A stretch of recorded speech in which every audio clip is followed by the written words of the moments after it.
சுவாமி ஆலயத்தில் நமக்கு அன்பளிப்பு செய்த புண்ணிய பூமா அன்பு சித்தப்பா வல்லவ எனக்கு ஆளியம்மனுடைய கோமரம் தானி சித்தப்பா சண்முகவேல் தேவர் அவர்கள் அவர் ஆளியம்மனுக்கு கோமரம் தானி சண்முகவேல் தேவர் அவர்கள் திருக்கரத்தினால அன்பளிப்பு செய்திருக்கிறார்கள். உங்களுடைய வாக்கள் மங்கலம் வையாத கல்யாணம் பொருவாழ வேணுமா? கருப்பசாமியார் கூட வாழ வேணுமா? அதெல்லாம் முத்த மகவழைத்து அம்மா அருணகிரியானவள் ஏ மகனே ரஜனாமுத்து அடுத்த வீடு போனவள் அழைத்து வாழ மட்டும் சொல்லி அப்பா அயோத்தி ஆண்டு வரக்கூடிய ராமனை பற்றி உனக்கு தெரியுமாடா? ராமனுடைய மனைவியான சீதா பிராட்டி தென்னிலங்கை ராவணனால சிறை எடுத்து கொண்டு போனவா. அந்த சிறை போன சீதாதேவியவே ராமவீரன் சிறை வீட்டு கொண்டு வந்து வாழும் போது அவரை விட என்னடா நம்ம பெருசனவு அம்மா வேண்டா. அதுக்கு அந்த ரஜகமுத்து அம்மாவை பார்த்து என்ன சொன்னா தெரியுமா? ஏ அம்மா அருணகிரி பெண்ணானவளே, அடுத்த வீடு போனவளை அழைத்து வாழ வேண்டுமானா ராமனுக்கு நாம் பழக்கமே தவிர எனக்கு பழக்கமில்லை அம்மா. அவளை தற்கொலை செய்து வாடா ராமவீரன் சொல்லும் போது தம்பியான பரதாழ்வார் கண்ணீரையும் வடிப்பார் கண்ணீரையும் வடிப்பார் கவலையோடு புலம்புவார்.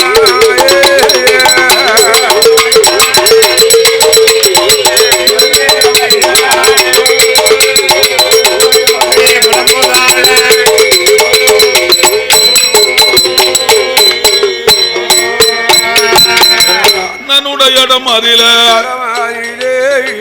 ஹரிராமனிடம் அதில அருமையான தம்பி அவர் பரதனு யாது சொல்வார் அண்ணா அண்ணா ரகுராமா என்ன வார்த்தை சொன்னீர் அண்ணா? மதனியான சீதாதேவி ஒரு பாவமும் செய்யாத உத்தமியே சீதாதேவி மதனியான ஜானகி என்ன சொல்லி அழைப்பேன் அண்ணா? எப்படி நான் விடுவேன் அண்ணா? மதனியான ஜானகியா அக்கினியிலும் பத்தினீதா அடியாத உத்தமீதா இந்த 3 பேர்களுக்கும் மதனி போல கிடையாது அண்ணா. மாதாவா இருக்காரு அண்ணி போல கிடையாது அண்ணா. அம்மாவா இருக்காரு அப்பேற்பட்ட மதனியை தான் மனம் துணிந்து அழைக்க மாட்டேன், காட்டில் கொண்டு விடவும் மாட்டேன். என்னால முடியாத அண்ணா. நான் சொல்லும் போது காதில் கேட்ட ராமவீரா அதற்கு அடுத்த தம்பியான சத்துருக்கன வரவழைத்து ஏடா ஏடா சத்துருக்கா நீயாவது போயல்லவோ மதனியான ஜானகியை கமலாக கொண்டு போய் காட்டில் விட்டு வாடா தம்பி. ராமவீரான் சொல்லும் போது தம்பியான சத்துருக்கள் என்னால முடியாதண்ணா, என்னால முடியாதண்ணா. இளைய தம்பி சொல்லுவான் என்னால முடியாதண்ணா.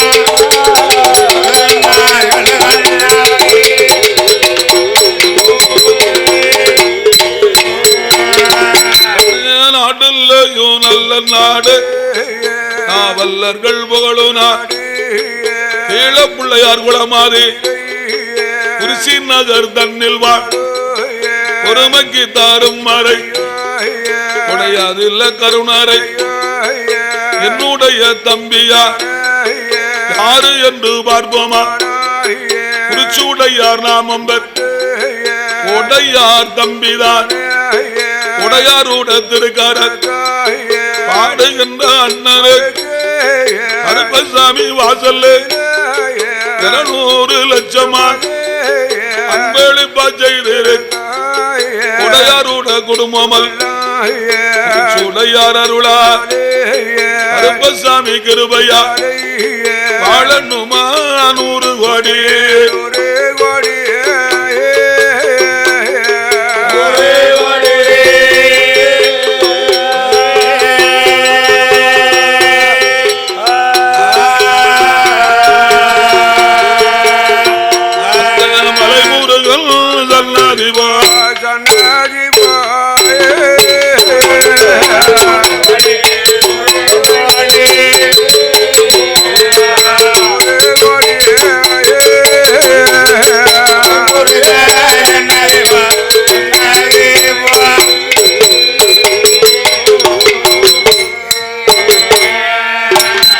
ராமனுடைய இடமறியில தம்பியான பரதனும் முடியாது என்று சொல்லிவிட்டு சொல்லிட்டான். அதற்கு அடுத்த தம்பியான சத்துருக்கனும் வந்து என்னால முடியாது என்று அவனும் சொல்லிவிட்டு போயிட்டாங்க. ராமபிரானுக்கு ஒன்றுமே ஓடல. தன்னுடைய கடைக்குட்டி தம்பியான இளைய பெருமாளாகிய லட்சுமண பெருமாளை அழைத்தார். அடே தம்பி லட்சுமணா, அயோத்தியா ஒரு பட்டணத்துல வந்து நாமல் எல்லாருமே என்ன ஒரு நாள் ஒரு பொழுதாவது தம்பி சீதையோடு வாழ்ந்தோமானா சீரழிவு வந்து ஜானகியோடு வந்தோமான சங்கடங்கள் வந்து அண்ணனான ராமவீரா ஒரு நாள் ஒரு பொழுதும் ஹரிராமன் என்று சொல்லி அயோத்தியில் வாழலாம், ஸ்ரீராமன் என்று சொல்லி சீதையோடு இருக்கலாம், மன்னருக்கும் கேவலம் கையோகத்தில் வாழலாம். அதனால தம்பிய ஏடா தம்பி இளைய பெருமா யாருக்கும் தெரியா மகனியான ஜானகியை கவலாக அழைத்தல்லவோ காட்டில் கொண்டு வெட்டுவார், ஒத்தையில் கொண்டு போய் உயிர் மோசம் செய்து வாடா ஹரிராமன் சொல்லும் போது காதல் கட்ட இளைய தம்பி அண்ணனோட வார்த்தைகள் கண்ணீரையும் வடிப்பாரா அவளையோடு புலம்புவார்.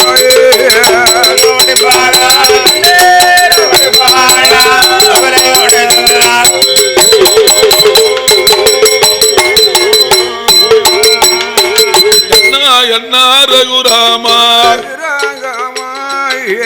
என்ன வார்த்தை சொன்னீர் அண்ணா, எங்களுடைய மதன் ஆவா எங்களுடைய மது நீதான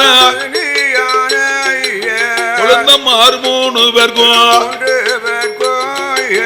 மதுனி வந்த நாள் முதலா மாதா பசம் கிடையாது அண்ணா, மதுனி பசம் ரொம்ப உண்டு, அன்னி பசம் தானே உண்டு, அம்மா பசம் கிடையாதண்ணா, தாயின் பசம் கிடையாதண்ணா, மதுனி பசம் ரொம்ப உண்டு, குழந்தை மாறு 3 பேரு ஒட்டி ஒட்டி வளர்த்ததோரு உள்ள மதுனியத்தா மறந்துடிந்து அழைக்க மாட்டேன், காட்டில் கொண்டு விடவும் மாட்டேன், கொண்டு போய் உயிர் மோசம் செய்ய மாட்டேன், எந்த உயிர் போனாலும் காரியத்தை செய்ய மாட்டேன். இளைய தம்பி சொல்லும் போது காதல் கட்ட ராமபீரா என்னாத எண்ணோமல்ல எண்ணமல்ல எண்ணுவர மனமதில எண்ணுவர மனமதில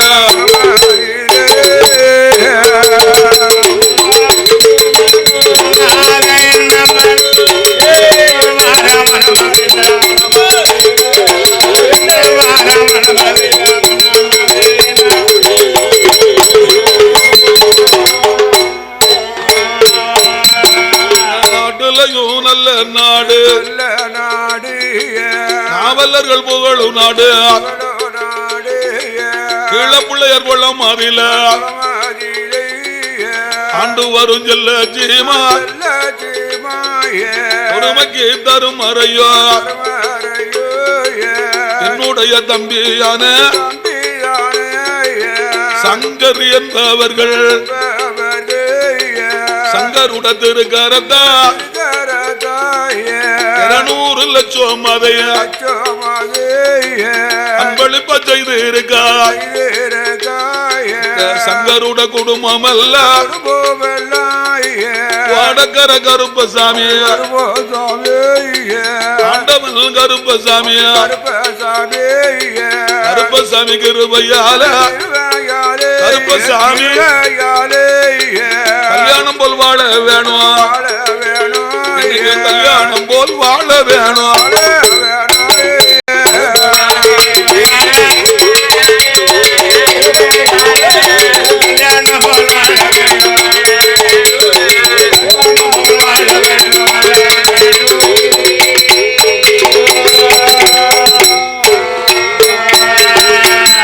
அயோத்தி ராமச்சந்திர பகவானாகப்பட்டவர் ஆமையா கவலை மேல் கவலை கொண்டு நிற்கிறார் அல்லவா? நிற்கிறார். நமக்கு தம்பிமார் 3 பேர் இருந்தோம். ஆமையா ஒரு தம்பி கூட நம்ம வார்த்தையை கேட்கவில்லையே. கேட்கல. அண்ணன் சொல்ல மதிக்கவில்லையே தம்பிமார் 3 பேரும். ஆமையா ராமன் தேவி ஜானகி பெண்ணானவளை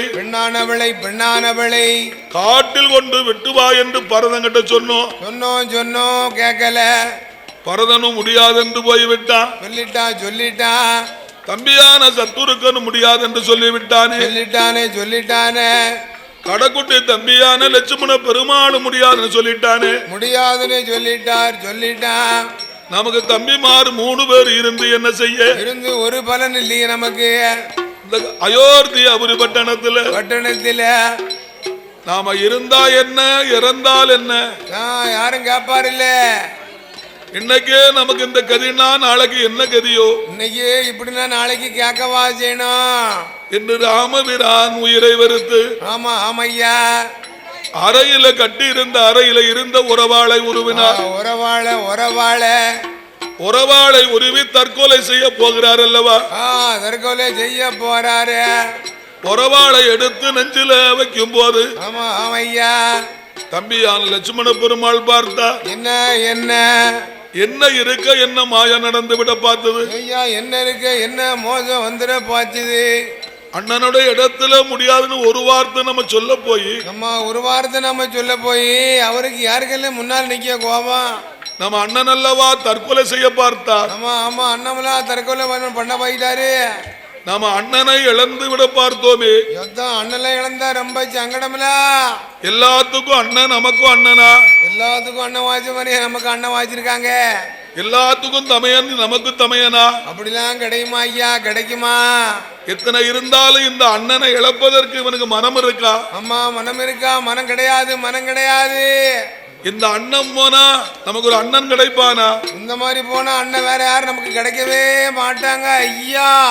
இந்த மதினி போனா நமக்கு இன்னும் ஒரு மதினி வருவா. இந்த மாதிரி போனா இன்னொருத்தி வருவா. இந்த சீதாதேவி போனா நம்ம அண்ணனுக்கு இன்னொரு சீதாதேவி வருவா. ஒரு சீதாதேவி போனா 2வது சீதாதேவி வராமலா போயிருவா. இந்த மதினி போன நமக்கு இன்னொரு மதினி வருவா. இன்னொரு மதினி வருவா. அண்ணனை இழந்தமானால் இப்படி ஒரு அண்ணன் கிடைப்பானா? அண்ணனை இழந்தமானா இந்த மாதிரி அண்ணன் நமக்கு கிடைக்க மாட்டாங்க என்று எண்ணிய இளைய பெருமாளானவர் இளைய பெருமாள் அண்ணனுடைய கழுத்திருந்த உறவாளை கட்டியாக பிடித்தார். ஆமா, பிடித்தார். என்ன ஹரிராமா ரகுராமா ஹரிராமா ரகுராமா ரகுராமா அஞ்சதங்கோ மலையாதங்கோ அருங்கவலை வேண்டாம் அண்ணா உங்க தம்பி இளையோனோ உடனடியா போறேன் அண்ணா மதனையத்தான் அழைத்தல்லவா காட்டில் கொண்டு வெட்டுவாரே தற்கொலையும் செய்ய வேண்டாம் இளைய பெருமாள் ஆனவர் சொல்லுதார். ஏ அண்ணா ஹரிராமா ஹரிராமா ஸ்ரீராமா அயோத்தியை ஆண்டராமா நமது மதுரையான சீதா பிராட்டியானவளிடத்தில் சீதாதேவி இடத்திலே உண்மையைத்தான் சொன்னேன் நானா. ஒரு நாளும் வரவும் மாட்டார் என்ன சொல்லி அழைப்பேன் அண்ணா. என்னக்கும் தெரியல அண்ணா. இளைய பெருமாள் சொல்லும் போது ஹரிராமல் யாது சொல்வார். தம்பி இளையோனே தம்பி முன்னால் ஒரு காலத்தில் வந்து என்ன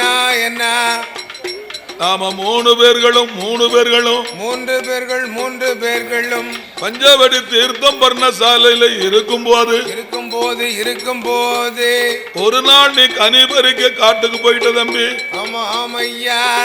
இல்லாத நேரத்துல என்ன உன் மதனியான சீதா பிராட்டி சீதாதேவி என்னிடத்துல ஒரு வரமானது கேட்டா. என்ன கேட்டாங்க சீதாதேவி? ஹரிராமா ரகுராமா 14 ஆண்டு காலம் இந்த வனவாசத்துல இருந்தாலும் வனமதில வாழ்வது எனக்கு சந்தோஷமா இருக்கு ஐயா. ரொம்ப சந்தோஷமா இருக்கு ஐயா. நாட்டில் இல்லாத சுகம் இந்த வனத்துல இருக்கு. கட்டாயம் உண்டு, அங்கதான் எல்லாம் கிடைக்கும். மரங்களை பாருங்கோ, மரம் செடி கொடிகளை பாருங்கோ. ஆமா, செடி கொடிகளை பாருங்கள் ஐயா. என்ன பறவைகளை பாருங்கோ, பறவை பட்சிகளை பாருங்கோ. ஆமா ஆமையா. வனமதில வாழ்வது எனக்கு சந்தோஷமா இருக்கு ஐயா. ரொம்ப மகிழ்ச்சியா இருக்கப்பா. ராமா ரகுராமா வனத்தை விட்டு நாம அயோத்திக்கு போனாலும் இந்த சோகம் நமக்கு அங்க கிடைக்காது. எனக்கு இன்னும் ஒரு தடவையாக என்ன வனம் பார்ப்பதற்கு என்ன அனுப்பி வைக்கணும் சாமி. ஆமா சாமி. அன்று என்னிடத்துல கேட்டா சீதா பிராட்டி சீதாதேவி அதற்கு நான் என்ன சொன்னேன் தெரியுமா? என்ன அம்மாயாடி பெண்ணே ஜானகிய இன்னும் ஒரு தடவையாக வனம் பார்க்க அனுப்பி வைக்க அன்று சொன்ன வாக்குப்படி இளைய தம்பி லக்ஷ்மணன் மதனியோட இடமாதில வனம் பார்க்க வேணும் என்று சீதையுடன் சொன்னையான மதனியான ஜானகியா உண்மை என்று மனதில் எண்ணி உன்னோடு வருவாளேடா அவளை ஒத்தையில கொண்டு போய் உயிர் மோசம் செய்திடல தனிமையில கொண்டு போய் தம்பி தற்கொலையும் செய்திடல. ராமவீரன் சொல்லும் போது அதில் கேட்ட இளைய பெருமா கண்ணீரும் கவலையுமா ஆட்டு மன்று சம்மதித்தார்.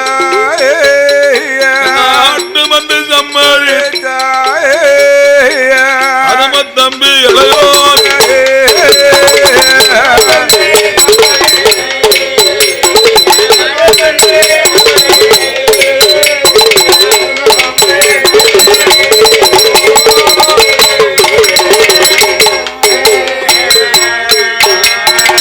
அந்த 11 கண்ணீரும் கவலையுமா கரச்சாலைக்கு வருவாரா கதமெடுத்து நிறுத்துவார் அச்சுக்கு எண்ணெய் அச்சுக்கு தோரணம் இளைய தம்பி கட்டுவார் பஞ்ச கல்யாணி குதிரை இரண்டு கதமதில மாட்டுவார் அரண்மனைக்கு வருவார் கலவாசல் தன்னதி அந்நியர மதினியம் அந்நியர மதினியம்மா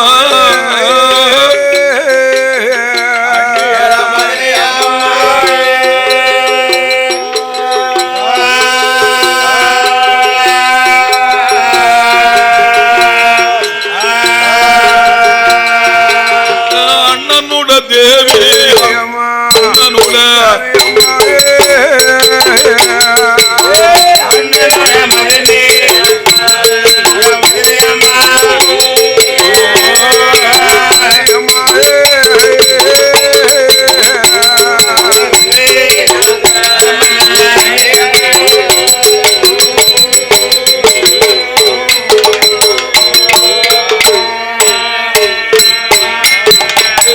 இளைய பெருமாள் சத்தம் போட்டா இளைய பெருமாள் சத்தம் கேட்டு ஏகி வராள் ஜானகி அவ யாரென்று பார்த்தாளா இளையோரை கண்டவா ஏது சொல்வாள் ஜானகி என் கொழுந்த இளையோர் இவ்வளவு நேரம் போல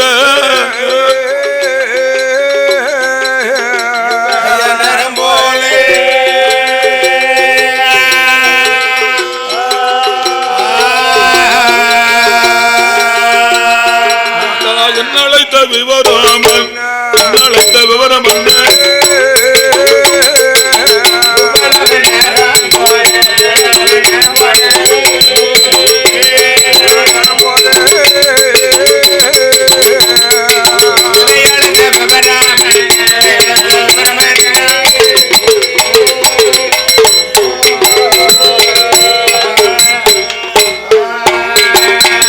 சீதாதேவி கேட்கும் போது ராமன் தேவி கேட்கும் போது இளைய பெருமாள் லட்சுமணனோ கையெடுத்து வணங்குவாரா அந்நியர மதினியம்மா ஒரு ஆனந்த செய்தி ஒன்று அன்போடு சொல்ல போறேன். ஒரு காலத்தில நாம 3 பேர்களுமா வனவாசம் இருக்கும் போது நான் இல்லாத நேரத்தில அண்ணனுடைய இடமாதில இன்னும் ஒரு தடவையாக வனமாக்க வேணுமென்று அண்ணனிடம் கட்டதாலே அண்ணனான ராமவீரா அதுக்கு இப்ப சமயம் வந்து என்னையும் வரவழைத்து உங்களையும் கூட்டி கொண்டு மனம் பார்க்க வேணும் என்று அண்ணனும் சொன்னதாலே இன்னும் கொஞ்ச நேரத்தில் நாம 2 பேர்களுமா வனம் பார்க்க போக வேணும். வந்துடுங்கோ என்னோடு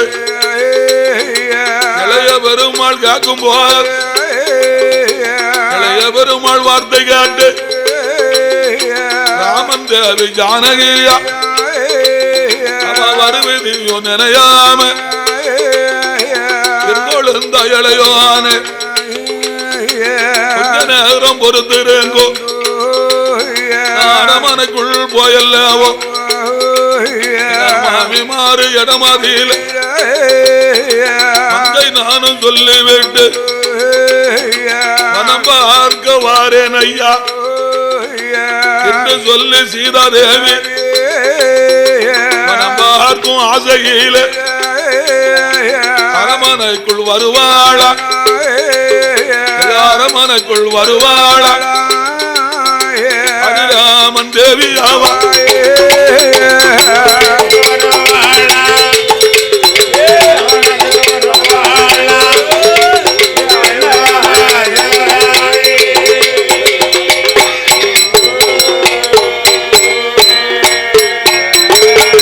அவளோ ஆனந்த சந்தோஷத்தோடு ஆமா அரமனைக்குள்ள வந்த சீதா பிராட்டி சீதாதேவி அங்க அமர்ந்திருந்த மூத்த மாமி கோசலாதேவி இடத்துல வந்து என்னையா கையெடுத்து வணங்கி கட்டழகி என்ன சொன்னா தெரியுமா? என்னையா சொன்ன அந்த அம்மா, அத்தையரே மாமிமார்களே, ஆமையா, உங்கள் மருமகளாகிய ஜானகி பெண்ணானவள் இன்றைய தினத்தில் நான் வனம் பார்க்க போறேன் அம்மா. அன்று ஒரு காலத்தில் என் கணவன் இடத்துல கேட்ட வரத்தினால என் கணவனாகிய ராமச்சந்திர பகவான் ராமச்சந்திர பூபதி என்ன வனம் பார்க்க வேணும் என்று கட்டளை இட்டிருக்கிறார். ஆமா, கட்டளை இட்டிருக்கிறார். இன்னும் கொஞ்ச நேரத்தில் நான் வனம் பார்க்க போறேன் அத்தை. ஆமா, வனம் பார்க்க போறேன் அத்தை.